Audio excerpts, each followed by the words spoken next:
Hello everyone. Most people believe a burned out light bulb is finished.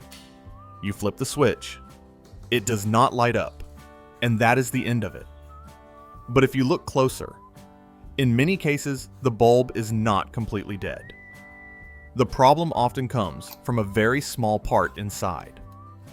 Today, we are going to open it, find that fault, and bring it back to life. Watch closely, because the key moment happens fast, and if you miss it, the whole process will not make sense. Mark the faulty bulb with a pen so it does not get mixed up later. Place the bulb on the table and examine the base. We need to access the internal circuit. Use a utility knife and carefully separate the plastic cover from the body. Do not rush this part. The housing is thin, and a sudden slip can damage the internal board. With the cover removed, you can see the LED board inside. This is where the fault usually sits. Prepare a pair of tweezers. Wrap the tips with a thin layer of tape.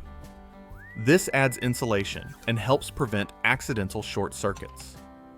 Before going further, safety matters. Put on rubber gloves.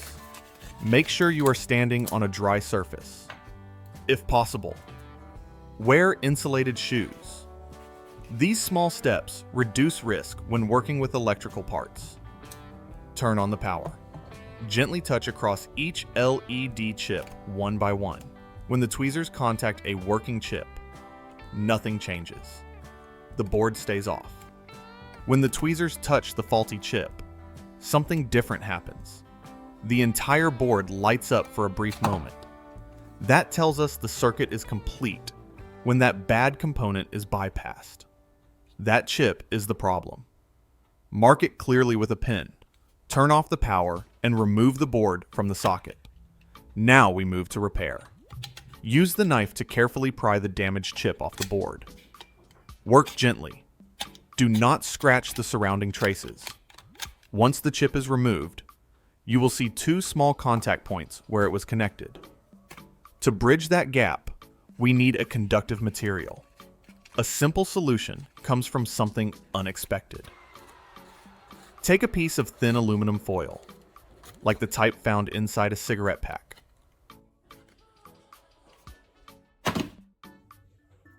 Cut a small strip. Keep it just large enough to cover the contact area. Place the foil over the gap where the chip was removed. Adjust it so it sits flat and connects both contact points. Use a small piece of tape to hold it in position. Small savings add up, and more importantly, you gain control over the tools and devices you use every day. Press it down firmly so it does not move. At this moment, something unexpected happens. A second bulb nearby suddenly goes out. It happens quickly. You try switching it off and on again, but it does not respond. Instead of stopping, leave it for now. Focus on finishing the first repair. Add a small drop of super glue over the tape. This helps secure the foil and prevents it from shifting during use. Let it set for a few seconds. Reinstall the LED board into the socket. Turn on the power. Watch closely. The board lights up. Fully. Steady. No flicker. That is the result we were looking for. Place the housing back over the bulb and install it into the fixture. Turn the switch again. The light comes on normally. A bulb that looked completely dead is now working again.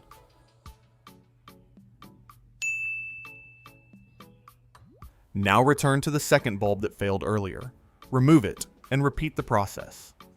Open the housing carefully. Install the board into the socket. Turn on the power.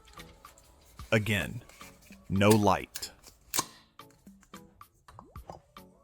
If you've tried something similar or have your own useful technique, post it in the comments so others can use it too. This time, we try a different method.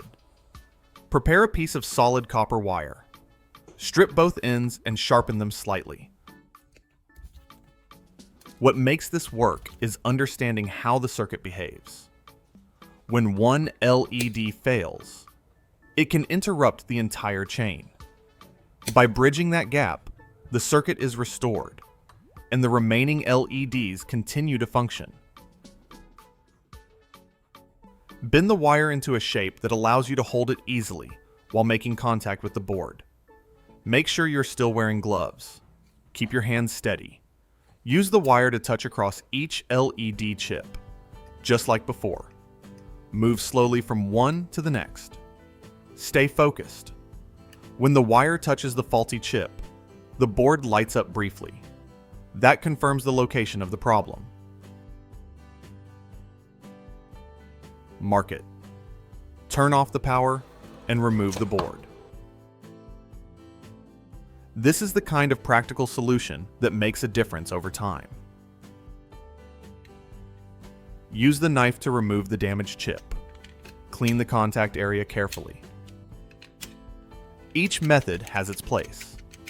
The important part is knowing that these bulbs are not always beyond repair. This time, instead of foil, we use another material. Take a pencil and begin rubbing it over a piece of paper.